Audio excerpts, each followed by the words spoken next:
अमेरिकी राष्ट्रपति ट्रंप ने स्ट्रेट ऑफ हॉर्मूज खोलने के लिए वॉरशिप तैनात करने का किया ऐलान। कहा, ईरान की सैन्य क्षमता लगभग खत्म, समंदर में ही मार गिराएंगे ईरानी बोट्स। ईरान के बाद ट्रंप ने भी युद्ध विराम के प्रयासों को किया खारिज। व्हाइट हाउस ने कहा, ईरान पर जारी रहेंगे हमले, अमेरिकी इजरायली हमले बंद हुए बिना बातचीत से ईरान का इंकार। ओमान और मिस्र की मध्यस्थता कोशिशें ठप।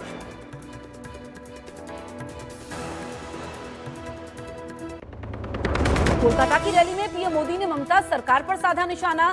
कहा, बंगाल के लोगों ने तय कर लिया है कि इस बार निर्मम सरकार बदल कर रहेंगे। इस आंधी को अब निर्मम सरकार रोक नहीं पाएगी।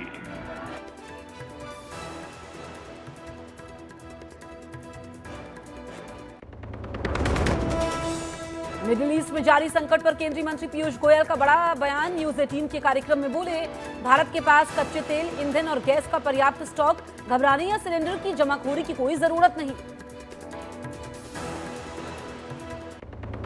स्ट्रेट ऑफ हॉर्मूज में पीएम मोदी की कूटनीति की जीत। भारतीय जहाज शिवालिक और Nanda Devi straight of Hormuz से सुरक्षित निकले। हॉर्मूज में केवल भारतीय जहाजों का ही सुरक्षित मूवमेंट। 5 दिन बाद कमर्शियल एलपीजी सिलेंडर की सप्लाई शुरू। केंद्र की लोगों से अपील, घबराकर बुकिंग न करें। सरकार का फैसला, अब पाइप गैस वाले घरों को एलपीजी सिलेंडर नहीं मिलेगा।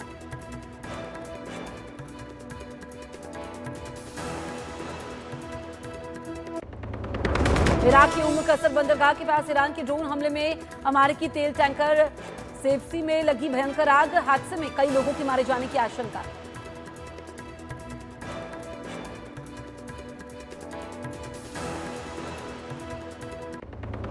यूपीएसआई भर्ती परीक्षा के सवाल पर विवाद। अवसरवादी के लिए पंडित विकल्प पर हंगामा। डिप्टी सीएम ब्रजेश पाठक ने कहा, सरकार ने दिए जांच के आदेश।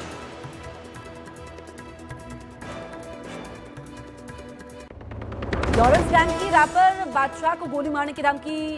रटीरी सॉन्ग पर लिखा, हरियाणवी संस्कृति बिगाड़ने की कोशिश की तो सीधे तेरे माथे में गोली मारेंगे।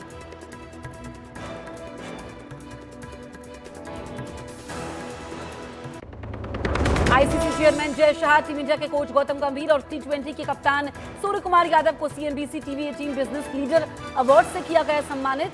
बीसीसीआई और आईसीसी ने जय शाह को अवार्ड मिलने पर बधाई दी।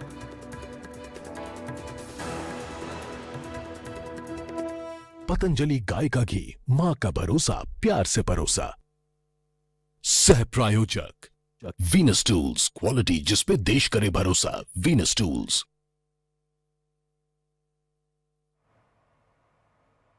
नमस्ते, आप देख रहे हैं न्यूज 18 इंडिया। मैं हूं आपके साथ जसप्रीत कौर। अमेरिकी राष्ट्रपति डोनाल्ड ट्रंप ने समंदर में स्ट्रेट ऑफ हॉर्मूज को सुरक्षित और खुला बनाने के लिए वॉरशिप भेजने का ऐलान कर दिया है। ट्रंप का कहना है कि अमेरिका पहले ही ईरान की 100% मिलिट्री क्षमता को तबाह कर चुका है, लेकिन ईरान अभी भी ड्रोन, माइन या कमी दूरी की मिसाइल दाग कर हॉर्मूज को खतरे में डाल सकता है। ट्रंप ने कहा कि चीन, फ्रांस, जापान, दक्षिण कोरिया, यूके और दूसरे देश समुद्र के इस इलाके में अपने जहाज भेजे। ट्रंप ने चेतावनी देते हुए कहा कि अमेरिका ईरान की बोट्स और जहाजों को पानी में ही मार गिराएगा और तट पर लगातार बमबारी जारी रहेगी। तो ट्रंप कह रहे हैं कि ईरान की बोट समंदर में ही मार गिराएंगे।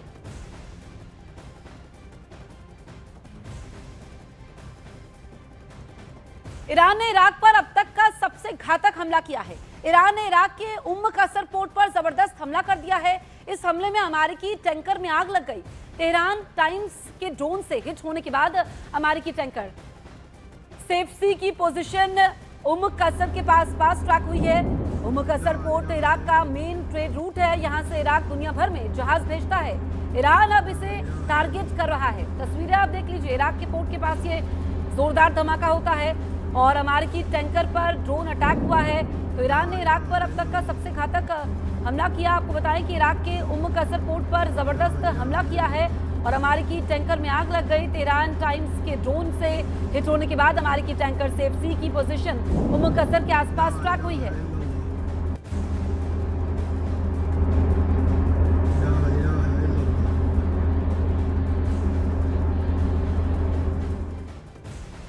ईरान के खार्ग आइलैंड पर सैन्य बेस तबाह करने के बाद अमेरिका ने इस पर कब्जे का पूरा प्लान तैयार कर लिया है। अमेरिका ने दावा किया है कि उसके मरीन और एयरफोर्स ने खार्ग आइलैंड पर मौजूद हर ईरान के मिलिट्री ठिकाने को टोटली ऑब्लिटरेट यानी कि किसी काम के लायक नहीं छोड़ा है। यह हमला मिडिल ईस्ट के इतिहास के सबसे बड़े एयर स्ट्राइक में से एक बताया जा रहा है। अमेरिकी राष्ट्रपति ट्रंप ने कहा कि इस कार्रवाई को डेटरेंस यानी रोकथाम के लिए अंजाम दिया गया है। तो आप देखिए बड़ी तस्वीर वॉर ब्रेकिंग के जरिए हम आप तक पहुंचा रहे हैं। ईरान के खार्ग आइलैंड पर सैन्य बेस तबाह करने के बाद अमेरिका ने इस पर कब्जे का पूरा प्लान तैयार कर लिया है। अमेरिका कह रहा है कि उसके मरीन और एयरफोर्स ने खार्ग आइलैंड पर मौजूद हर ईरान की मिलिट्री ठिकानों को किसी काम के लायक नहीं छोड़ा है।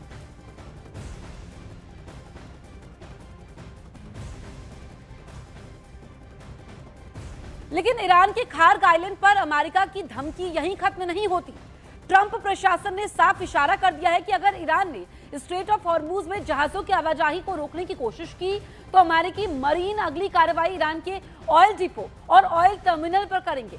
खार्ग आइलैंड महत्वपूर्ण इसलिए भी है क्योंकि ईरान का लगभग 90% तेल यहीं स्टोर होता है और यहीं से दुनिया भर में भेजा जाता है। ब्रिटिश मीडिया रिपोर्ट के मुताबिक अमेरिकी navy seals, Saudi commando, assault submarine और स्टील्थ हेलीकॉप्टर इस हाई रिस्क मिशन की तैयारी में जुटे हैं। अगर यह ऑपरेशन शुरू होता है तो इसे वेस्ट एशिया के सबसे खतरनाक रेड में से एक माना जाएगा।